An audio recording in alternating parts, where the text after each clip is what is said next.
आज विश्व अहिंसा दिवस के मौके पर अलर्ट राजस्थान ने खास मुलाकात कार्यक्रम के तहत डूंगरपुर भाजपा के जिला संगठन प्रभारी डॉक्टर जिनेंद्र शास्त्री से खास मुलाकात की। डॉक्टर जिनेंद्र शास्त्री राजनीतिक और सामाजिक सेवा कार्यों में सक्रिय रहते हैं। वर्तमान में डूंगरपुर जिले के प्रभारी है। पूर्व में भारतीय जनता युवा मोर्चा शहर जिला उदयपुर के अध्यक्ष और भारतीय जनता पार्टी शहर जिला उदयपुर के मंत्री रह चुके हैं। साथ ही अखिल भारतीय जैन युवा फेडरेशन के प्रदेश अध्यक्ष भी है। अलर्ट राजस्थान द्वारा पूछे गए सवालों का क्या जवाब दिया डॉक्टर शास्त्री ने, आप भी सुनिए। वर्तमान में शास्त्री जी को डूंगरपुर का जिला प्रभारी बनाया गया है। हम इनसे वर्तमान हालातों पर चर्चा करेंगे और इनसे बात करेंगे कि वर्तमान हालात किस तरीके से हैं और ये क्या देखते हैं। शास्त्री जी, मेरा पहला सवाल आपसे है कि डूंगरपुर का आपको जिला प्रभारी बनाया गया है। क्या चुनौतियां आपके सामने हैं और कैसे आप इन चुनौतियों का सामना करेंगे और इनको हैंडल करेंगे?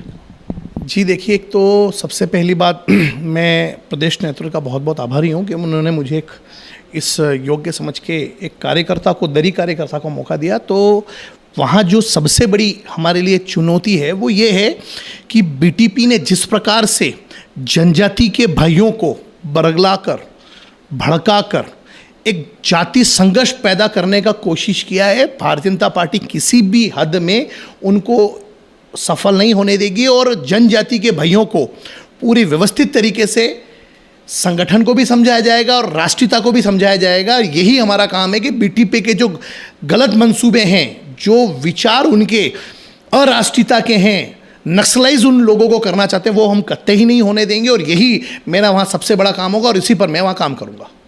शास्त्री जी, निकाय चुनाव आने वाले हैं डूंगरपुर ज़िले में और पंचायत चुनाव भी अभी करीब करीब तैयारियां चल रही है। तो कांग्रेस और बीटीपी आपके सामने एक नई चुनौती पैदा कर रही है, इसको आप कैसे देखते हैं? देखिए, कोई हम चुनौती के रूप में नहीं समझते हैं। भारतीय जनता पार्टी का काम है संगठन में बूथ स्तर तक काम करना और वो हम लोग कर रहे हैं। गलत धारणाओं को पैदा नहीं होने देना, यही भारतीय जनता पार्टी की और जो केंद्र की सरकार की योजनाएं हैं, चाहे वो उज्ज्वला योजना हो, चाहे वो शिक्षा नीति हो, चाहे अभी हाल ही में मोदी जी ने जो कृषि विधेयक का कानून बनाया है, मैं आपको पूछना चाहता हूँ, क्या उसके पूर्ववर्ती भी सरकार रही, कांग्रेस की सरकार भी लंबे समय तक केंद्र में रही, उन्होंने कभी जनता के इन मुद्दों पर चिंतन नहीं किया और उस पर उन्होंने प्रयास नहीं किया?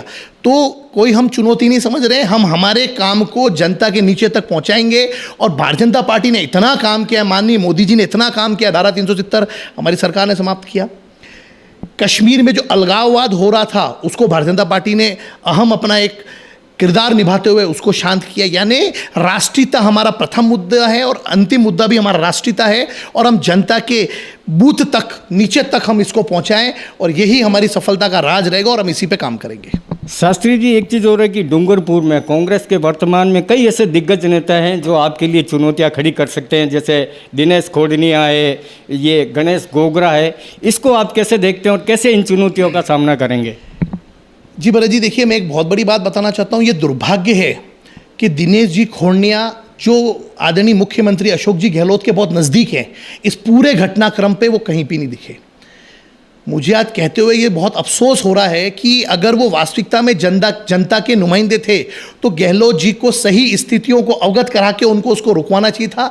उन्होंने इसमें कोई भी पहल नहीं की और धू करके डूंगरपुर को जलने दिया, प्रशासन के हाथ बांधे रखे। यह जो कांग्रेस सरकार ने किया है, इससे कांग्रेस सरकार की दोहरी नीति दिखती है। पहले तो आपने इसमें कोई पहल नहीं की और राज्यपाल महोदय के हस्तक्षेप के बाद मैं आपके माध्यम से बताना चाहता हूं, ये जो 3 अधिकारी को आदरणीय लाठर साहब को, दिनेश जी एमएन और आनंद जी श्रीवास्तव को भेजा है, ये मुख्यमंत्री जी ने नहीं भेजा, ये राज्यपाल जी महोदय ने, कलराज जी मिश्र साहब ने हस्तक्षेप करके शांति के लिए भेजा है। उसके बाद ही डूंगरपुर में व्यवस्थाओं में काफ़ी सुधार आया, बहुत बड़ी आगजनी हिंसा को रोका गया। जब खोडनिया साहब इनके बहुत नज़दीक थे तो उन पर इनको पहल करनी चाहिए थी, वार्ता में हिस्सा बनना चाहता, वो उन्होंने नहीं किया। साथ ही गणेश गोगरा जी, जो युवक कांग्रेस के प्रदेश अध्यक्ष भी है, उनकी भी कोई अहम भूमिका हमको इसमें नहीं दिखती। तो मुझे यही कहना है कि इनको अपना धर्म निभाना चाहिए था, जो उन्होंने नहीं निभाया, और जो शांति वार्ता में इनको मध्यस्थ होना चाहिए था, वो उन्होंने नहीं निभाया। यानी ये पूर्णतः से सरकार विफल, इनके नेता विफल है। शास्त्री जी, हाल ही में शिक्षक भर्ती को लेकर जिस तरीके से बवाल हुआ, जिस तरीके से सार्वजनिक संपत्तियों को, सरकारी संपत्तियों को नुकसान पहुंचाया गया, इसको आप कैसे देखते हैं और इसके लिए किसको जिम्मेदार मानते हैं? पूर्णतया इस पूरे ही घटनाक्रम में जो मैं वहाँ अभी समझ पाया, जिम्मेदार है अशोक गहलोत की कांग्रेस सरकार।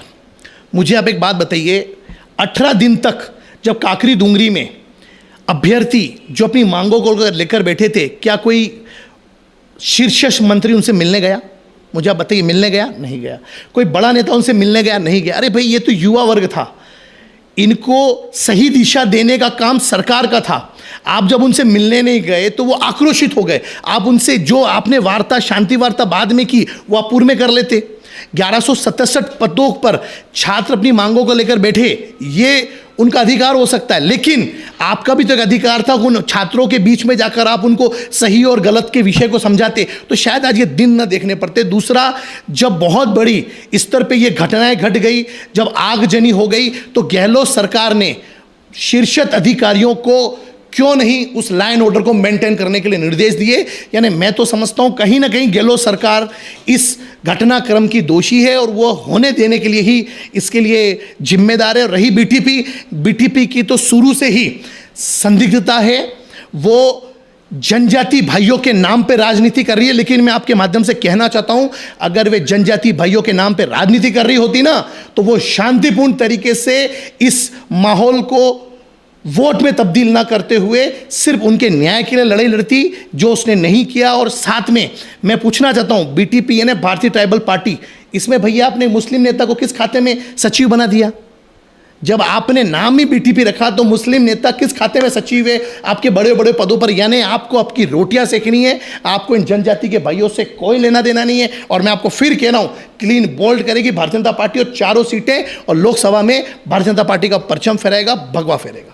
अभी हाल ही में आपके प्रदेश महामंत्री मदन जी दिलावर ने एक पत्रकार वार्ता की थी। उस पत्रकार वार्ता में उन्होंने कालूराम रावत IPS अधिकारी और महावीर खराड़ी, इन 2 लोगों का नाम लिया और इसके लिए जिम्मेदार ठहराया। और जब उनसे सवाल किया गया इसको लेकर, तो उन्होंने ये कहा कि जुबान फिसल गई। अब इस तरीके की बयानबाजी के बाद ये बयान देना कि जुबान फिसल गई, इसको आप कैसे देखते हैं? जी भरत जी, देखिए, एक तो मैं इसको इस दृष्टि से देखता हूं कि जो जनता की तरफ से उनके पास में नाम आया, वो घटना एक सीन उनके तरफ से घट गया। लेकिन मैं उसके विपरीत ये कहना चाहता हूं कि उनको बड़े बेबागी के साथ उन्होंने इसको स्वीकार किया और उन्होंने इस बात को बताया कि जो जनता की तरफ से फीडबैक आया उसको ही उन्होंने आगे बताया, और बहुत अच्छे तरीके से उन्होंने इसका स्पष्टीकरण कर दिया। उनके स्पष्टीकरण के बाद में किसी भी प्रकार का स्पष्टीकरण नहीं बनता। शायद आपके चैनल ने भी कल बहुत अच्छी तरह से उनको चलाया है। तो मैं इस बात को यही कहना चाहूँगा कि जो उनसे विषय था वो उन्होंने खुद ही नहीं उसको स्पष्ट कर दिया, और वो शायद आपको भी ध्यान में आ गया होगा। आज गांधी जयंती का पर्व है, एक पर्व भी बोल सकते हैं इसको कि पूरा देश इसको मनाता है। तो आज के दिन गांधी जयंती पर आप दर्शकों को क्या संदेश देना चाहते हैं? क्योंकि गांधी जी के जितने भी संदेश थे उसको आत्मसात करने की बातें तो की जाती है, लेकिन ज़मीनी स्तर पर वो चीज़ें नज़र नहीं आती। तो आप युवाओं को आज के इस खास दिन क्या संदेश देना चाहते हैं?